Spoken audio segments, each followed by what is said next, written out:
It seems we are going to have absolute sunshine for the next few hours at least. And I'm going again to observe the Comet A3 Tsuchinshan-ATLAS. This is the third night I'm trying to observe the Comet Tsuchinshan, and it's the third clear night.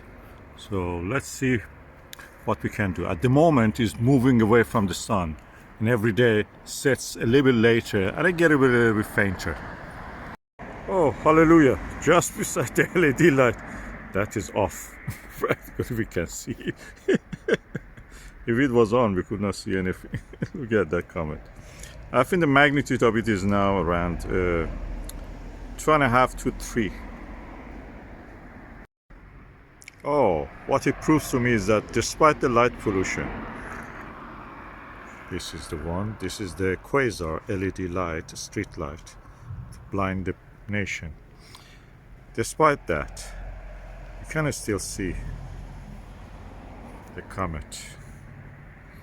I can see it easily with the binoculars, and I can also photograph it with this, Canon camera, DSLR, which is quite old actually. I think this camera is probably around 14 or 15 years old. Let's increase the ISO to 6400 and with a 2-second exposure. The comet is there.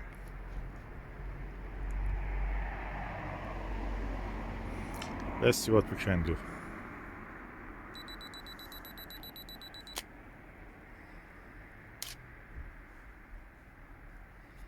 Yeah, you can see the comet. I go back. Yeah, definitely there. Despite that, it is very bright. Let me go to the end of the garden. Probably I can do better there. Whoa, wow, I can take it now from the garden. This is the apple tree, Bramley apple tree. I'm making discoveries under the apple tree. Gravity and Newton and, the orbit of the comet around the sun, all related to gravity. And we are now doing optical things that Sir Isaac Newton was doing. Look at it. His friend Halley discovered that the comets, like Halley, have an orbit around the sun. They're not atmospheric phenomenon as the ancients thought. Hallelujah. Comet Tsuchinshan-ATLAS A3. Now I'm going 4 seconds with the 6400 ISO. Let's see what it will be.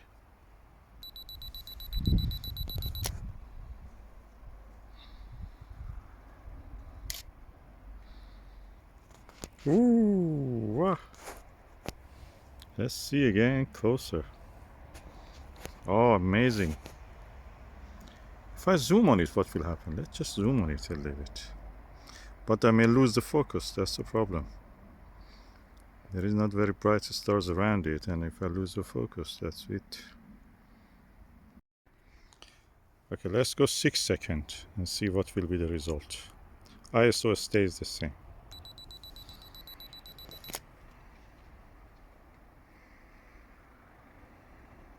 Takes a while.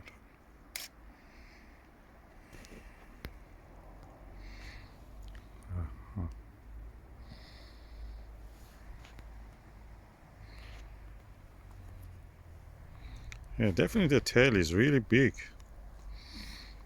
Really big. I can see so many stars in this image. And this is just a mobile phone from the screen of the camera I'm videoing. 2 apples on the top left corner. Okay, I have slightly zoomed now. You can see by the lens. I mean, I have zoomed a little bit out of focus, but more details you can see in the tail. Let me just do it a little bit more focus. I have to move it to the center slightly also. Okay, I've gone now to the 300mm focal length of this zoom lens. As you can see that the stars have moved, so this is not good. I can reduce the the time from 6 seconds to probably 2 seconds. Okay, the result is that the image is out of focus. No, I'm not going to actually zoom anymore. I'll go back to the way it was. Okay, now I'm back to the 2 second and 70mm focal length of the lens. The result is this. Not bad actually, I like it. The sky background is darker. You can see myriads of the stars. Amazing.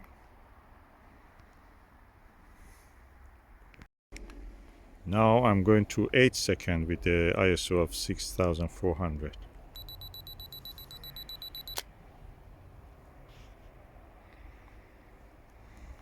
Let's see.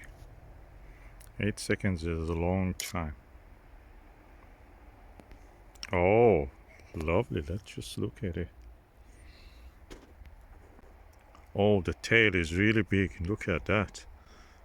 I mean, bigger than an apple anyway.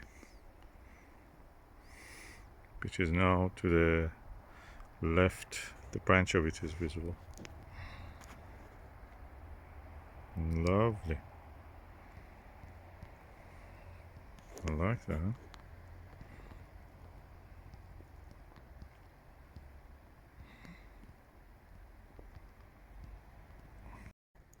Let's go matte.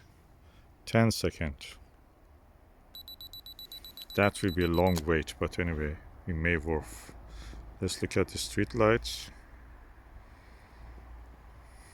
and the apple tree.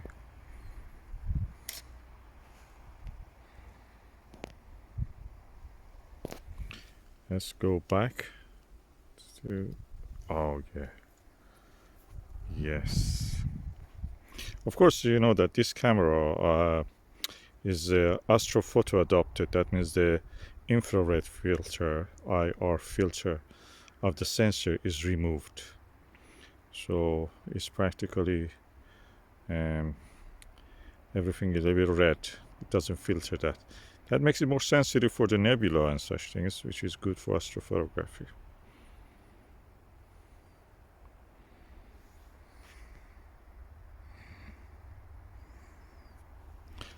Let's just zoom a little bit on the head.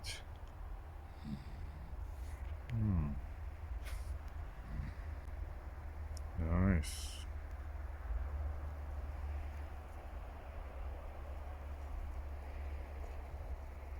Very bright head. Nucleus of it. The halo is very bright, coma, as we call it. Okay, I'm now going for 13 seconds. Let's see how it with the result. Oh, that's amazing. Look at that. That's 13 seconds. The tail goes right to the top of the image, in the middle part of the top, full of little tiny stars. And you can see the two apples, Bramley apples. Probably 3. Newton, gravity, comet, Halley, and gravity of the sun, orbit, everything in one image. It was interesting, they discovered that in, I think, 16th century, that the tail of the comet is always away from the direction of the sun. Before that, it was not specifically referred to, although that an Iranian guy called Shirazi, Qutbuddin Shirazi, may have referred to that. But anyway, he may not have played the role it was supposed to, because the guys who did it in later in the medieval Europe, Renaissance Europe, probably didn't know it, or did they know? We know that there's a possibility Copernicus knew about the observation and the Tusi couple of the Iranian astronomer Tusi from the Maragh observatory, because he used obviously the diagrams. Probably he saw that, Copernicus saw that when he was in the Vatican studying the manuscripts from the Persian manuscripts from the Maragh observatory, or through the later translations, who knows. Let's go 15 seconds. Will be a long wait. A quarter of a minute. Anyway, we have plenty of the light pollution to look at. Yeah, it's done. Ooh, let's see. Yeah, the tail is definitely bigger. Although the comet has moved with the rotation of the Earth and opposite rotation of the sky, you can see that it's moved slightly toward the, or significantly, I guess, toward the right. But the tail really extends to the top, middle, slightly toward the left top. It is a really big tail. I have now magnified it. Probably you can barely see a dark patch just to the top of the coma and the tail. People have actually been able to photograph the anti-tail. That is the tail that is part of the tail of the comet, but because of the perspective, we see it in the opposite direction of the main tail. Just funny tricks of optics. Here I can see the extension right away, a dark streak right away from the comet tail, emanating from the side of the coma toward around 5 o'clock. So that may actually point to the boundary of that anti-tail, may denote it in a way. Interesting.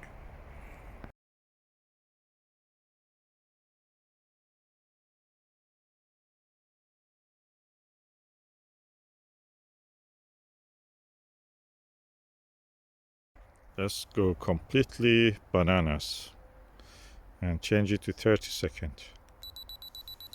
That's half a minute. Let's look at the light pollution around this area. Of course, I can look at this part. Let's come back to see what the camera, the Canon, is doing. And we are almost 20 seconds now, probably around this time. Look at this LED light. Yeah. Let's see what we can find here now. Ooh, gets really washed out. But the tail, you can see the extension of the tail goes back really high. Yeah, amazing. Okay, I'll go back to 10 seconds, but I increase the ISO to 12,800. Let's see how it will be. This will be relatively quicker compared to the previous ones. So be patient, bear with me. You will see the result any moment.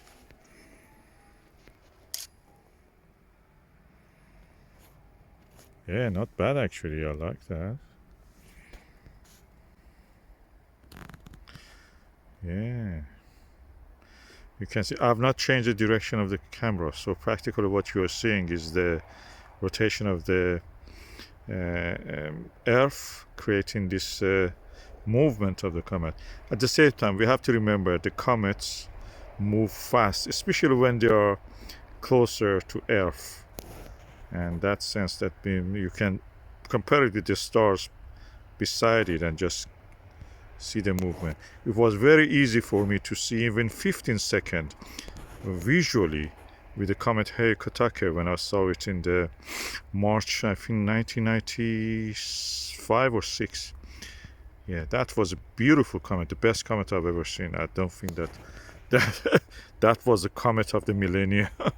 Big, from one corner of the sky to the next, 115 degree. I could stretch and view the tail, and this was just in the midnight, best, closer than anything else other than the moon. 60 million kilometers was on that time, and it of course at that time moved away and just became a circumpolar comet, but fainter but yet visible.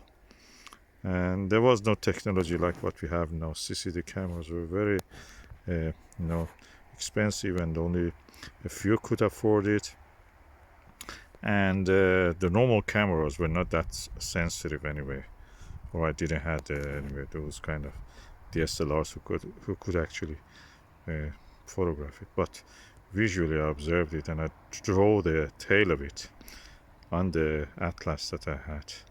I think it was Sky Atlas 2000, something like that. This is the night sky atlas I was referring to, and I draw my observations of the comet Hyakutake on this. That's the head of the comet. Head of the comet Hyakutake. This is the tail of it. Continues all the way down. And later, after this drawing, I actually could follow it further down. So this is the constellation Bootes. This is the star Alpha Bootes or Arcturus. This is the Corona Borealis. And amazing comet Hyakutake. Okay, I'm going now to increase the I've increased the exposure time to 13 seconds, and ISO to 12,800. It stays the same. Let's see how it will be.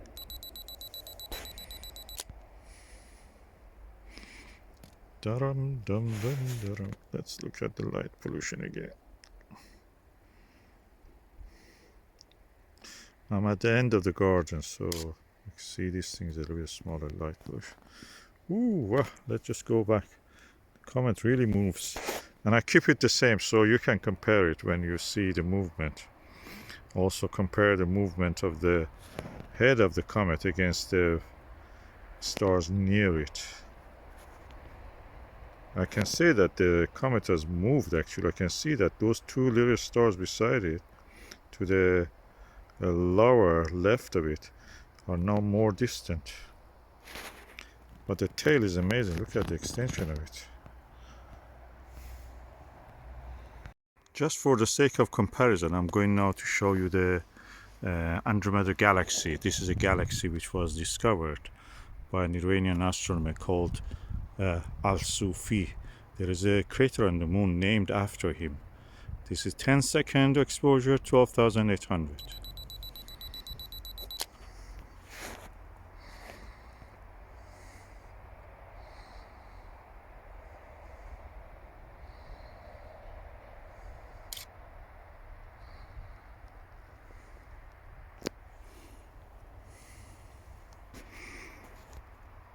So that's the Andromeda galaxy. I'm not surprised that the Messier, Charles Messier, and his friend Peshin actually compiled the catalog of the Messier because these objects that look like comets were needed to be identified, so other observers will not take them by mistake for new comets. So you can see that they have this fuzzy shape, and they are looking similar to what a comet may look. Compare it with what you saw just a few minutes ago when I photographed the comet Tsuchinshan-ATLAS A3.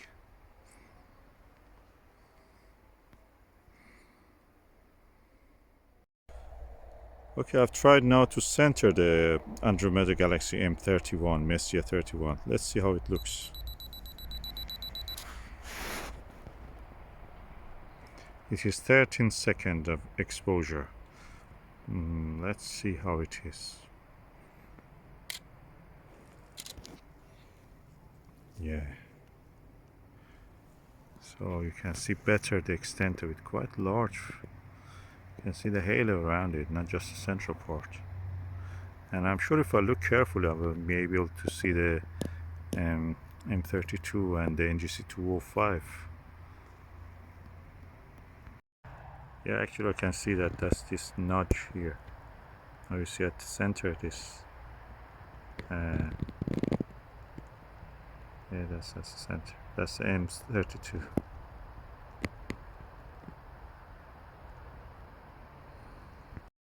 Okay, the previous one was 10 seconds. Now I've reduced it to 8 seconds. And because the stars looked a little bit moved. So I'm now ISO increased to 25,600. Let's see the M31 with this setting.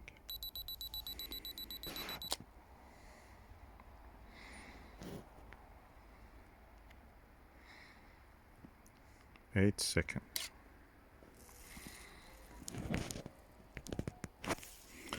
Let's see. Maybe too bright even. Oh, hallelujah. That's actually better even. I like that.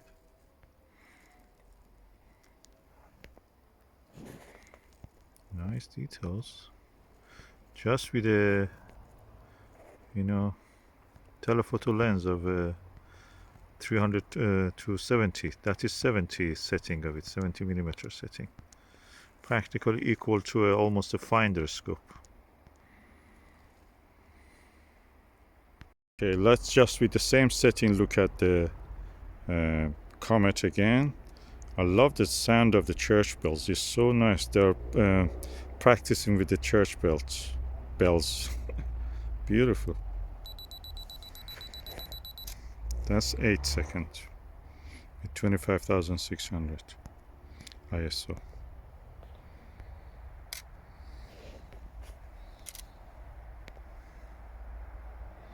I may have actually not found it easy, but anyway, let's see if we have it anywhere in the field of view. Not yet, so we have to go back to the drawing board. Yeah, I found it again. Yeah, you can definitely see it has moved against those two stars. Now you can see that. He has definitely moved. The comet is moving. Hallelujah, hallelujah.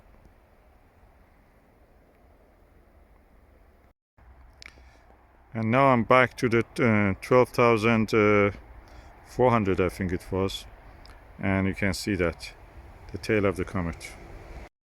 Okay, I'm back to 6,408 seconds. Let's just see.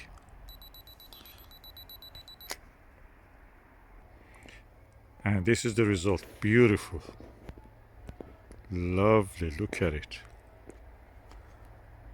Definitely the comet has moved. Follow the tail.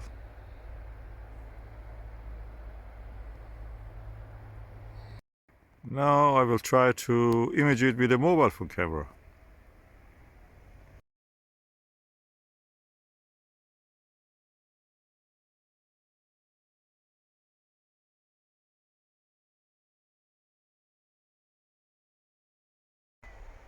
I can tell the tail of the comet is around 7 degrees. Oh, the cat is here. Hello, Baz. Come on. You want a food? Hey, Baz only comes to me when he wants food. I'm going to take you. Okay, visually I cannot see the comet. And I could not see it even when it was a little higher. The cat is fed now, but I'm back and the comet has gone down. So this is how it looks.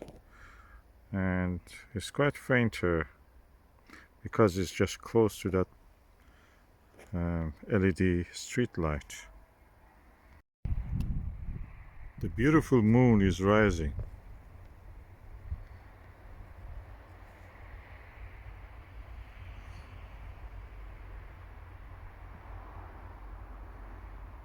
Just 2 nights to the last quarter. And that's how it looks in the DSLR camera.